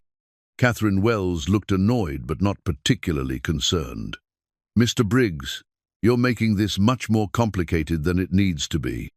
The helicopter circled their position, while the pilot's voice crackled over the marine radio. "Vessels in vicinity of distress call, this is Coast Guard Rescue 6502. State your intentions and status." Noah grabbed the radio from Jake. "Coast Guard Rescue 6502, this is Noah Briggs aboard sailing vessel Serafina. We have two vessels that approached us in an aggressive manner while we were conducting legitimate diving operations." "Copy that, Serafina. We're deploying a boarding team." David Chen spoke rapidly into his own radio, and within minutes, Noah could see another helicopter approaching from the South Knot Coast Guard, but some kind of private aircraft. "Mr. Briggs," Catherine Wells called out, her tone now urgent, "you need to understand that this situation involves national security interests. The materials Marcus was protecting include items that certain government agencies prefer to keep out of public attention." "What kind of items?" "The kind that could embarrass certain allies, reveal certain operations that officially never happened, document certain agreements that were never meant to be public knowledge." The Coast Guard helicopter was hovering directly overhead now, and Noah could see rescue swimmers preparing to deploy. But he could also see that the private helicopter was taking up a position that would complicate any rescue operation. "Dad," Jake said quietly, "I think we're in the middle of something way bigger than treasure hunting." Noah had reached the same conclusion. This wasn't just about recovering cultural artifacts, it was about controlling information that powerful people wanted to keep hidden. Marcus hadn't just been protecting art and historical objects, he'd been protecting secrets that could apparently threaten national security interests. "Ms. Wells," Noah called out, "if these materials are so sensitive, why hasn't the government simply classified them and taken control of them officially?" "Because officially they don't exist. Marcus's operation was always deniable, always off the books. The materials he recovered were never officially catalogued, never officially acknowledged. As far as the government is concerned, they simply disappeared during various wartime confusions." The Coast Guard rescue swimmer hit the water and began swimming toward the Serafina, but the private helicopter was now broadcasting on emergency frequencies, claiming to be conducting a classified federal operation and requesting that all other aircraft clear the area. Noah looked at Jake, at the Coast Guard swimmer approaching their boat, at the two vessels full of people who claimed legal right to Marcus's lifetime of work, and at the helicopters circling overhead in an increasingly complex standoff. "Dad," Jake said, "what do we do now?" Noah realized that the answer to that question would determine not just their immediate safety, but the fate of 70 years' worth of cultural treasures that Marcus had died protecting. And he was running out of time to figure out who was telling the truth about what those treasures really were, and why they mattered enough for people to risk this kind of confrontation. "Now," Noah said, reaching for the wooden box that contained Marcus's original letter, "we find out what Uncle Marcus really wanted us to know." As he opened the box, Noah noticed something they'd missed before a sealed envelope marked, "Open only in emergency." Given the helicopters, the armed men, and the increasingly dangerous situation developing around them, Noah figured this definitely qualified as an emergency. Inside the envelope was a single sheet of paper with a brief message in Marcus's handwriting. "If you're reading this, then they found you sooner than I hoped. What I never told you is that I didn't just work for the government during the war. I worked for multiple governments, and some of the agreements I made were never supposed to be revealed. The real treasure isn't the art and artifacts. The real treasure is the documentation of who knew what, when they knew it, and what they agreed to keep secret. Be very careful who you trust. The people who seem to be helping you may not be on your side." Noah looked up at the chaos surrounding their small boat and realized that everything he thought he knew about their situation had just changed. The treasure hunt was over. Now they were in the middle of a 70-year-old conspiracy that involved secrets some very powerful people were willing to kill to protect. The Coast Guard cutter arrived 2 hours later, effectively ending the immediate standoff but beginning something far more complex. Noah and Jake found themselves in the unusual position of being simultaneously rescued and detained, interviewed by federal agents while being protected by the same agency that had responded to their distress call. Lieutenant Commander Sarah Martinez, the cutter's commanding officer, was a 20-year veteran with the kind of calm authority that came from handling maritime emergencies. She listened to Noah's account of the morning's events with professional skepticism, taking notes but asking few questions until he mentioned Marcus's name. "Marcus Briggs," she repeated. "That name came up in a briefing I received yesterday. There are multiple federal agencies interested in materials he may have left behind." "What kind of agencies?" "The kind that don't usually explain their interest to civilians," Martinez replied. "Mr. Briggs, I need you to understand something. The Coast Guard's primary concern is maritime safety and security. We responded to your distress call because that's our job. But now we're dealing with a situation that involves multiple agencies with conflicting jurisdictions and interests." Jake had been quiet during most of the interview, but now he spoke up. "Commander Martinez, my dad hasn't done anything wrong. We were just trying to understand what our uncle left us." "I believe that, son. But unfortunately, what your uncle left you appears to be more complicated than anyone expected." Martinez led them to the cutter's communications center, where she'd been receiving a steady stream of messages from various federal agencies. The activity level suggested that their morning dive had triggered responses from organizations Noah had never heard of. "Mr. Briggs, I'm going to be direct with you. There are people who want to speak with you, who have the authority to make this conversation mandatory rather than voluntary. My recommendation is that you cooperate fully with the investigation, but that you also exercise your right to legal representation." "Are we under arrest?" "No, but you're not exactly free to leave either. The materials you inherited appear to involve national security issues that go back decades. Until those issues are resolved, you and your son are going to be under federal protection." "Protection from what?" "From people who might be willing to use force to obtain information you possess," Martinez said grimly. "The individuals who approached you this morning represent interests that operate outside normal legal frameworks. They're not necessarily criminal, but they're not necessarily constrained by law either." A young petty officer appeared in the doorway. "Commander, Agent Harrison from Justice is requesting to speak with Mr. Briggs immediately." "Tell Agent Harrison that Mr. Briggs will be available after he's had a chance to contact legal counsel," Martinez replied. "And remind the agent that Mr. Briggs is currently under Coast Guard protection." After the petty officer left, Martinez turned back to Noah with an expression of concern. "Mr. Briggs, how much do you really know about your uncle's activities?" "More than I did a week ago. Less than I probably should," Noah admitted. "It's becoming clear that he was involved in things that were way beyond what he ever told the family. The preliminary information we've received suggests that Marcus Briggs was involved in cultural recovery operations that continued long after the war ended. Some of those operations involved materials that certain parties prefer to keep out of public attention." Jake pulled out the notebook where he'd been recording their discoveries. "Commander Martinez, we've been trying to figure out Uncle Marcus's puzzles for weeks. We found charts and codes and photographs, but we never found anything that seemed dangerous or illegal." Martinez examined Jake's carefully organized notes with professional interest. "This is impressive work, son. You've documented locations, dates, patterns of activity spanning decades. My son has been invaluable in decoding Uncle Marcus's records," Noah said with pride. "He's the one who figured out most of the coordinate systems and timing patterns." "Well, that may be exactly why certain people are so interested in speaking with you both," Martinez said.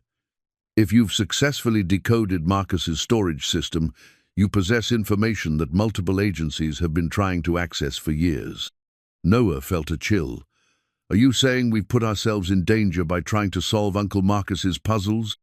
"I'm saying that knowledge can be dangerous, especially knowledge about operations that were supposed to remain classified indefinitely. The radio crackled with another incoming message, and Martinez listened to it with increasing concern. After acknowledging the communication, she turned back to Noah and Jake with an expression that had shifted from professional concern to personal worry. "Mr. Briggs, I just received word that there's been unusual activity at several other locations along the coast locations that match coordinates found in materials recovered from your boat. It appears that this morning's confrontation was just the beginning of a much larger operation." "What kind of operation?" "The systematic recovery of materials from underwater storage sites. Someone is using your uncle's information to locate and excavate his entire network of hidden caches." Jake looked up from his notebook with alarm. "But they can't do that without the complete coordinate system. We never gave them our decoded information." "No, but you may not be the only ones who've been working on Marcus's puzzles," Martinez said. "Intelligence agencies have resources and expertise that go far beyond what civilian researchers can access. If they've been monitoring Marcus's activities for years, they may have developed their own understanding of his storage system." Noah thought about Catherine Wells, about her detailed knowledge of Marcus's activities, about the underwater sensors she'd mentioned. "Commander, I think these people have been planning this operation for a long time. Our investigation may have simply provided them with the final pieces they needed." "That's what concerns me," Martinez agreed. "And it's why you're not going anywhere until we understand exactly what's happening and who's behind it." The next few hours passed in a blur of interviews, briefings, and increasingly tense radio communications. Federal agents from multiple agencies arrived on the cutter, each with their own questions and theories about Marcus's activities. Noah found himself repeating the same information over and over, while Jake meticulously answered questions about their decoding process and the contents of their discoveries. By late afternoon, a clearer picture had emerged. Marcus Briggs hadn't just been involved in wartime cultural recovery, he'd been part of a network of operatives who'd continued similar activities throughout the Cold War and beyond. The materials he'd protected weren't just art and artifacts. They included documentation of covert operations, evidence of agreements between governments that had never been officially acknowledged, and proof of activities that multiple nations preferred to keep classified. "The problem," explained Agent Harrison from the Justice Department, "is that Marcus operated with considerable autonomy over the decades. He made decisions about what to protect and what to reveal based on his own judgment rather than official oversight. Some of the materials he preserved could be embarrassing or damaging to current diplomatic relationships. But that's exactly why he protected them, isn't it?" Jake asked with the kind of clarity that cut through adult complications. "He kept them safe until it was okay to reveal them, or until someone trustworthy could decide what to do with them." Agent Harrison studied Jake with interest. "That's a remarkably sophisticated understanding of the situation, young man. But the challenge is determining what Marcus considered okay to reveal and who he thought was trustworthy to make those decisions." Noah felt the weight of Marcus's legacy settling on his shoulders. "He chose me. Whatever his reasons, he decided I was the person who should inherit this responsibility." "Yes, but did he expect you to continue protecting these materials indefinitely, or did he expect you to make them public?" Harrison asked. "And how could he have anticipated the current political climate, the relationships between nations that have changed dramatically since he made his original decisions?" Lieutenant Commander Martinez interrupted the conversation with an urgent radio message. "Mr. Briggs, we've got a problem. The vessel that approached you this morning, the Sportfisher with Catherine Welsitz, been spotted near another set of coordinates from your uncle's charts, and they're not alone. We're tracking at least 4 other vessels converging on underwater locations along the coast." Noah studied the chart Martinez spread across the table. Red markers indicated known positions of various vessels, all clustered around locations that matched Marcus's storage sites. It looked like a coordinated salvage operation covering hundreds of miles of coastline. "They're not just trying to recover individual items," Noah realized. "They're attempting to excavate Marcus's entire network before anyone can stop them." "That's our assessment as well," Harrison agreed. which means we need to make some decisions quickly. Either we allow this private recovery operation to continue, potentially losing control of materials with national security implications, or we intervene officially, which means acknowledging that these materials exist and that the government has an interest in them. Jake looked up from his notebook where he'd been tracking the vessel positions. What if there's a third option? What if we get there first? What do you mean? Uncle Marcus spent 70 years protecting these materials. He left us the information we needed to find them, but he also left us the Serafina. What if he expected us to recover the materials ourselves, to make sure they ended up where they were supposed to go? Martinez shook her head. Son, that would put you directly in harm's way. These people have demonstrated they're willing to use force to achieve their objectives. But they're not expecting us to take the initiative, Noah said, understanding Jake's logic. They think we're victims, not participants. They're focused on systematic recovery operations, not on the possibility that Marcus's heir might be actively working against them. Agent Harrison leaned forward with interest. Mr. Briggs, are you suggesting some kind of cooperative operation with federal agencies? I'm suggesting that Marcus chose me for a reason. I have the diving skills, I have the boat, and I have the information needed to access his storage sites. More importantly, I understand what Marcus was trying to protect and why it mattered to him. And I have the decoded coordinates and timing information, Jake added. I know which sites are most important, which ones Uncle Marcus visited most recently, and which ones contain the most sensitive materials. Martinez looked skeptical. Even if we agreed to such an operation, the risks would be enormous. You'd be operating in waters where hostile vessels are actively searching for the same objectives. The potential for confrontation would be extremely high. But the alternative is letting 70 years of careful preservation work fall into the hands of people who may not share Marcus's commitment to protecting cultural heritage, Noah argued.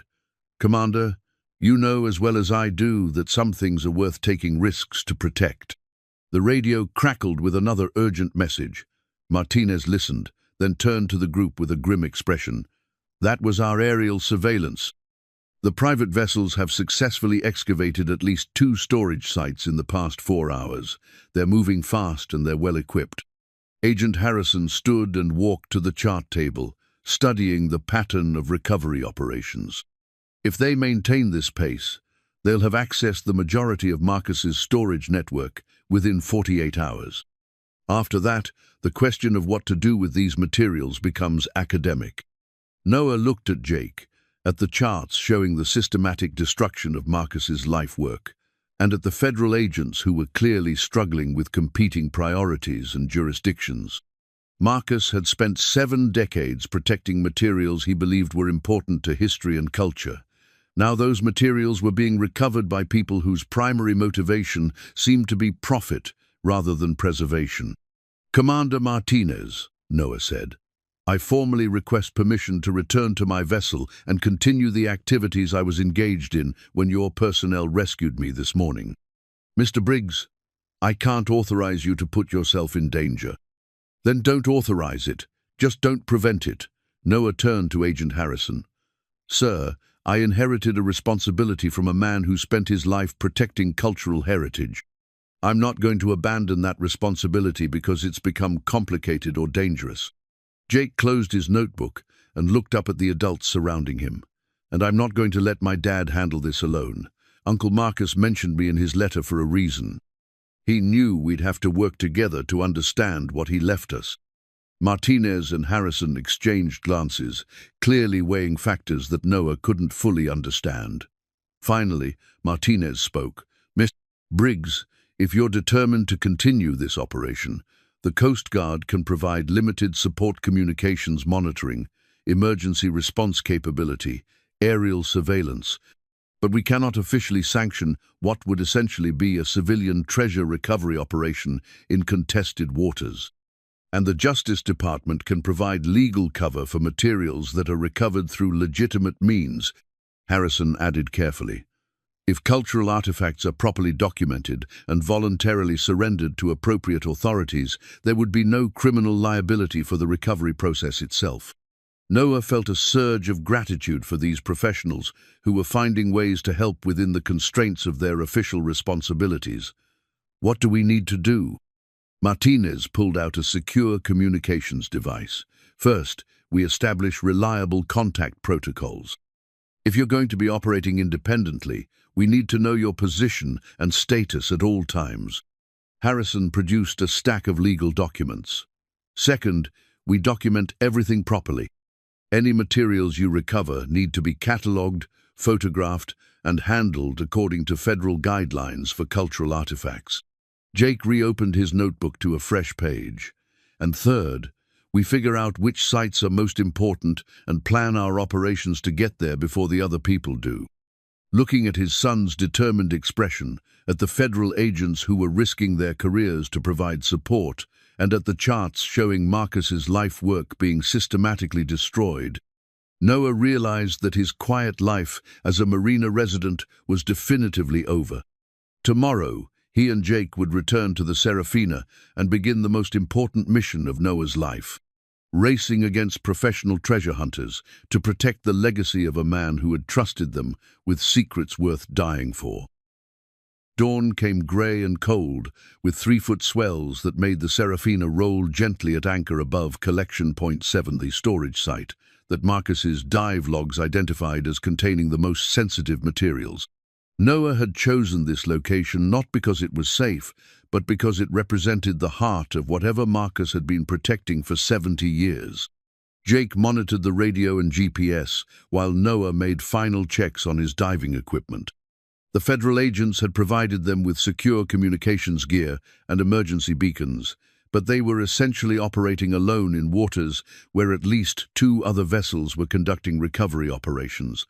"Dad, I've got movement on radar," Jake called out quietly.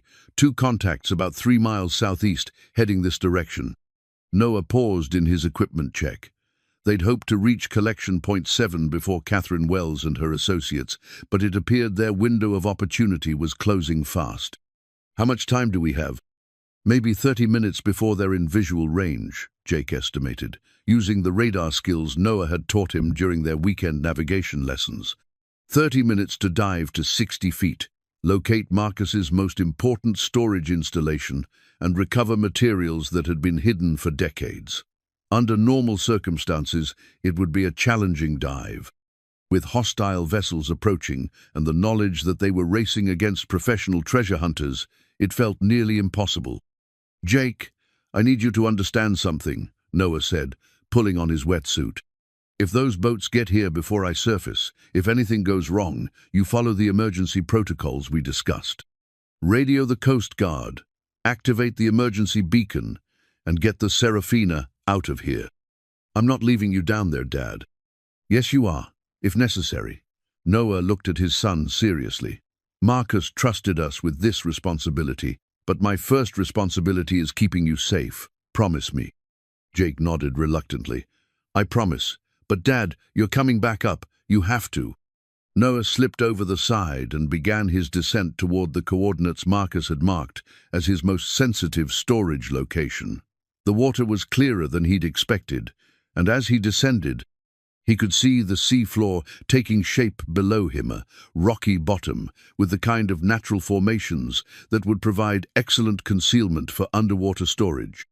At 50 feet, he found the first marker, a small bronze plaque embedded in the rock with the initials MB and an arrow pointing toward a crevice in the seafloor. Following the arrow, Noah discovered an opening that had been carefully modified to accommodate access while maintaining concealment. The entrance led to a partially natural, partially constructed chamber that was larger and more sophisticated than anything Noah had imagined. Marcus hadn't just hidden materials underwater, he'd built an underwater vault using a combination of natural rock formations and military-grade construction techniques. Inside the chamber, Noah found storage containers that appeared to be perfectly preserved despite decades of submersion. Each container was labeled with Marcus's meticulous cataloging system and sealed with technology that looked far more advanced than standard maritime storage methods. But as Noah began photographing the installation and preparing to move the first container, he realized he wasn't alone in the underwater chamber. Fresh tool marks on the storage containers indicated that someone else had been here recently, very recently, based on the lack of marine growth on the disturbed surfaces. Worse, as Noah turned to examine the chamber's entrance, he saw the glow of underwater lights approaching from outside. Another diver was entering the chamber, and based on the professional quality of his equipment and the deliberate nature of his approach, this wasn't a casual encounter. Noah's training kicked in automatically. In an underwater environment, confrontation was deadly for everyone involved. His only advantage was familiarity with the chamber layout and knowledge of the storage system that the other diver might not possess. Moving quickly but carefully, Noah positioned himself behind one of the larger storage containers and waited. The approaching diver entered the chamber with the confidence of someone who expected to work undisturbed, but paused when he saw Noah's lights and the evidence of activity around the storage containers. For a moment, both divers remained motionless, assessing the situation through their masks. Then the other diver began making hand signals that Noah recognized from his military training communications, indicating that he should surface immediately and that the area was under official control. Noah responded with his own signals, indicating that he was the legal inheritor of the site and that the other diver was trespassing. The exchange might have been comical under other circumstances, but 60 feet underwater with limited air supply, it had deadly serious implications. The standoff ended when Noah heard the sound of additional divers entering the chamber. Through the murky water, he could see at least 2 more sets of lights approaching, and his air gauge was showing that he had maybe 15 minutes of breathing gas remaining. Noah made a decision that Marcus would probably have approved of. Instead of trying to confront 3 professional divers in an underwater environment, he grabbed the smallest and most portable of the storage container zone that Marcus's notes had indicated contained documentation materials of higher sensitivity and headed for the chamber's secondary exit. Marcus's notes had mentioned multiple access points to the storage chamber, designed as security measures in case the primary entrance was compromised. Noah had studied the dive logs carefully enough to know that there should be a narrow passage leading to a different section of the rock formation. Finding the secondary passage required swimming through a restriction that was barely wide enough for a single diver, but it led to a smaller chamber that showed no signs of recent disturbance. From there, Noah could access a different route to the surface that would bring him up away from the Serafina's position. As he ascended through the secondary route, Noah could see through the water that the area around Collection Point 7 had become crowded. In addition to the Serafina, there were now 3 other vessels on the surface, including a large boat that was clearly equipped for professional diving operations. Noah surfaced quietly near a cluster of rocks about 200 yards from the main activity, using the natural formations to conceal his position while he assessed the situation. Jake was following protocols perfectly, maintaining radio silence and keeping the Serafina positioned for quick departure. But Noah could see that their boat was now surrounded. The waterproof storage container he'd recovered was small enough to handle easily, but heavy enough to suggest it contained substantial documentation. According to Marcus's coding system, this container held policy documentation classified, indefinitely open, only under extreme circumstances. Noah decided that the current circumstances qualified as extreme. Inside the container, wrapped in multiple layers of waterproof protection, was a collection of documents that made his blood run cold. Official correspondence between government agencies, agreements between allied nations about the handling of recovered cultural materials, and most damning, evidence that many of the materials Marcus had been protecting had been officially written off as lost to enemy action, while actually being preserved in private custody. The implications were staggering. Marcus hadn't just been a rogue operative protecting cultural treasures, he'd been part of an officially sanctioned program that had been kept secret for 70 years. And now people were trying to recover these materials, not to return them to their rightful owners, but to ensure that the evidence of the program's existence never became public. Noah's secure radio crackled with Jake's voice. "Dad, I don't know where you are, but you need to know that one of the boats here is flying federal flags. I think we've got official government involvement now. Looking across the water at the vessels surrounding Collection Point 7, Noah realized that their treasure hunt had evolved into something far more serious. They were no longer racing against private treasure hunters. They were caught in the middle of a government operation to recover evidence of activities that powerful people needed to keep classified. And somewhere in the middle of that operation, Noah's 12-year-old son was trying to maintain their position and wait for his father to return from a dive that had just revealed secrets that could threaten national security.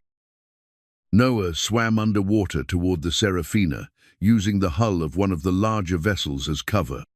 The documents he'd recovered were secured in his dive bag, but the weight of what they revealed was heavier than any physical burden he'd ever carried. As he approached his boat, Noah could hear voices across the water, official tones, radio chatter, the kind of coordinated communication that indicated a federal operation in progress. Jake was handling the situation with remarkable composure, responding to official questions with the careful answers they'd rehearsed. "This is the sailing vessel Serafina." Jake's voice carried clearly across the water. "My father is conducting legitimate diving operations on our family property. We have all required permits and documentation." Family property. Noah smiled despite the gravity of the situation. Jake was technically correct. Marcus had left them the coordinates and legal access to the storage sites. The boy was learning to use precision of language, the way Marcus had used it for 70 years. Noah surfaced silently at the Serafina's stern, using the swim platform to pull himself aboard without creating obvious disturbance. Jake saw him immediately and moved to provide concealment while Noah got out of his diving gear. "Status report," Noah whispered. "3 vessels total," Jake reported quietly. "The Coast Guard cutter we met yesterday, one boat that looks private but is flying federal flags, and Catherine Wells's sport fisher. Commander Martinez is trying to maintain control of the situation, but the federal people are claiming jurisdiction." Noah looked at the documents he'd recovered, then at his son's worried face. The contents of Marcus's most sensitive storage container would answer questions that multiple government agencies had been asking for decades. But releasing those documents would also reveal a 70-year conspiracy that could embarrass allies and expose operations that had been officially denied. "Jake, I need you to make a decision. We can surface with these documents and turn them over to the federal agents, which means trusting that they'll handle them responsibly. Or we can try to get away from here and find someplace safe to review what we've found before deciding what to do with it." Jake looked at the boats surrounding them, then at his father's serious expression. "What would Uncle Marcus have wanted us to do?" "I think Uncle Marcus would have wanted us to understand what we're protecting before we decide who to trust with it." "Then we get out of here," Jake said decisively. "But how? We're surrounded by government boats." Noah looked at the positions of the other vessels and realized that Jake was right. They were effectively trapped. Any attempt to leave would be noticed immediately and would probably result in official intervention. But as Noah studied the situation more carefully, he noticed something the federal agents might have missed. The tide was changing, and the current patterns around Collection Point 7 were becoming more complex. During his Coast Guard years, Noah had learned to use natural conditions to his advantage, and the changing tide might provide exactly the cover they needed. "Jake, how's our fuel situation?" "Full tanks. I topped them off yesterday like you taught me." "Good. And the engine?" "Running perfectly. Sam helped me with the final adjustments while you were meeting with the federal people yesterday." Noah made his decision. "We're going to use the tide change to create confusion. When I give you the signal, start the engine and head directly toward the federal vessel, not the Coast Guard cutter, the other one. Make it look like we're going to surrender ourselves." Jake looked confused. "But we're not actually surrendering." "No. At the last second, we're going to change course and use their own position to screen us from the other boats. The tide current will help push us past them, and once we're clear, we head for the secondary location Marcus marked in his dive logs." "The backup storage site?" "Exactly. If Marcus built one sophisticated underwater installation, he probably built others. And if we can find a site that hasn't been compromised, we might be able to understand what we're really protecting. Jake studied the positions of the other boats with the tactical thinking Noah had been teaching him. Dad, that's going to be really risky. If we miscalculate the timing or the current, we could end up ramming a federal vessel. Yes, but if we stay here, we're going to lose control of materials that Marcus spent his life protecting. Sometimes you have to take calculated risks to do the right thing. Jake nodded with the kind of trust that made Noah's chest tight with emotion. His son was willing to follow his father into danger because he believed in the mission Marcus had left them. Okay, Dad, when do we go? Noah watched the tide markers he'd learned to read during his diving career. The current was shifting, creating the kind of confused water conditions that would make precise boat handling difficult for the other vessels. Now, Noah said. Jake started the Serafina's engine with smooth competence, bringing her up to cruising speed and heading directly toward the federal vessel, exactly as Noah had instructed. The response was immediate radio calls demanding their intentions, official voices ordering them to maintain position, the sound of other engines starting as the surrounding boats prepared to intercept them. But Noah had timed the maneuver for the moment, when the changing tide would create maximum confusion. As they approached the federal vessel, the current caught their bow and pushed them slightly off course, exactly as Noah had calculated. Instead of ramming the federal boat, the Serafina slipped past their stern with just yards to spare, using the larger vessel's hull to screen their movement from the other boats. By the time the federal agents realized what was happening, the Serafina was already beyond effective intercept range and accelerating toward open water. Jake, that was perfect boat handling, Noah said with pride as they cleared the immediate area. Marcus would have been impressed. Thanks, Dad. Where are we heading? Noah pulled out the charts that showed Marcus's secondary storage locations. Collection Point 14. According to the dive logs, it's a smaller installation, but Marcus visited it regularly, right up until the end. If we're going to understand what he really wanted us to protect, that's our best chance. Behind them, Noah could see the federal boats organizing pursuit, but the Serafina had a crucial advantage. Marcus had chosen his storage locations based partly on their accessibility by small boat, and the secondary sites were in waters too shallow for larger vessels to follow safely. As they headed toward Collection Point 14, Noah opened the waterproof container he'd recovered and began studying the documents that had been classified for 70 years. What he found made him understand why Marcus had been so careful about choosing his heir, and why powerful people were willing to risk exposure to recover these materials. The documents detailed not just the recovery of cultural artifacts, but the creation of an international network for protecting materials that various governments preferred to keep out of public attention. Art, historical documents, and evidence of wartime activities that could embarrass current allies or reveal operations that had never been officially acknowledged. Marcus hadn't just been a cultural preservationist, they'd been the custodian of an entire shadow archive of materials that powerful people needed to remain hidden.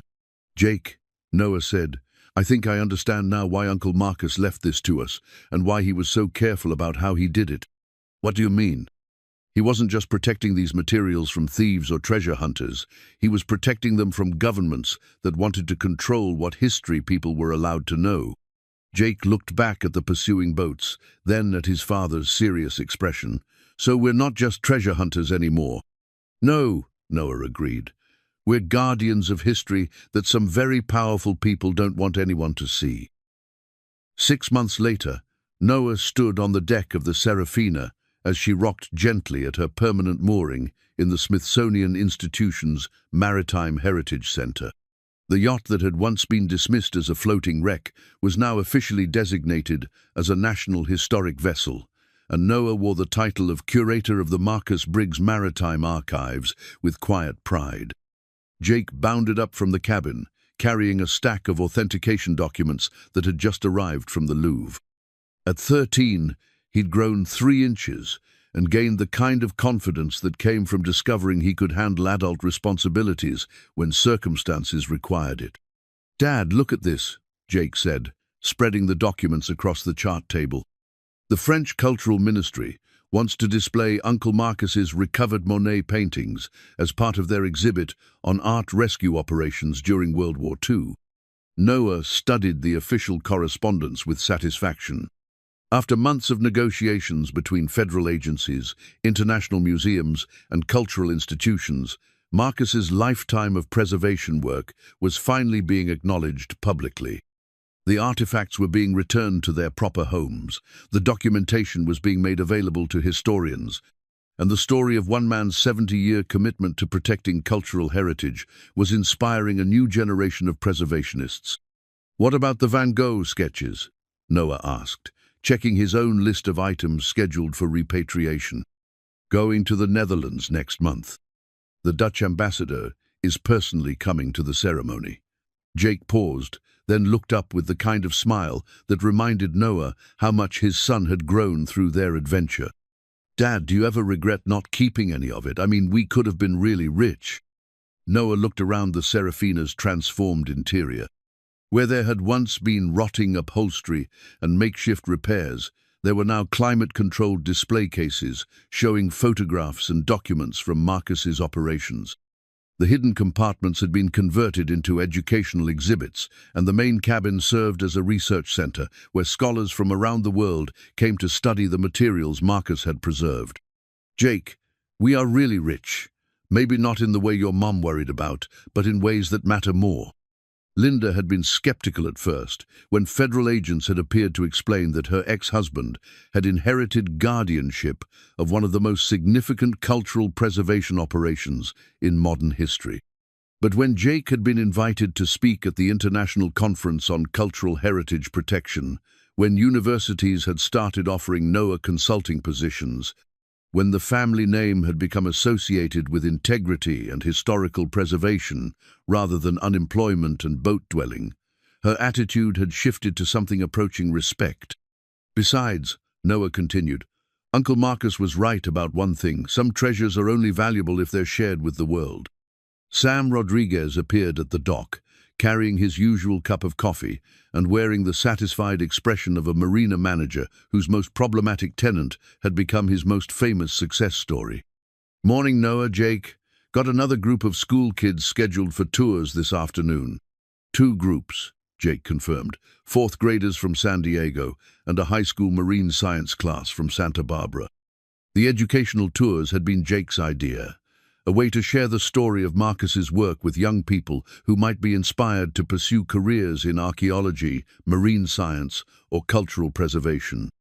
Jake had proven to be a natural teacher, able to explain complex historical concepts in ways that made them accessible and exciting. "Any word from Commander Martinez about the final site recovery?" Sam asked. "She's finishing up at Collection Point 23 this week," Noah replied. "That should complete the systematic documentation of all Marcus's storage locations." The cooperative relationship with federal agencies had taken months to establish, but eventually they'd reached an agreement that satisfied everyone's concerns.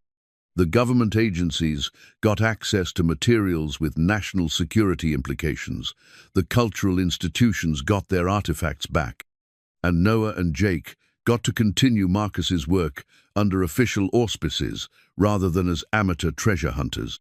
"Dad," Jake said, looking up from a letter he'd been reading, "Mrs. Chen wants to know if we'd be interested in consulting on a similar case.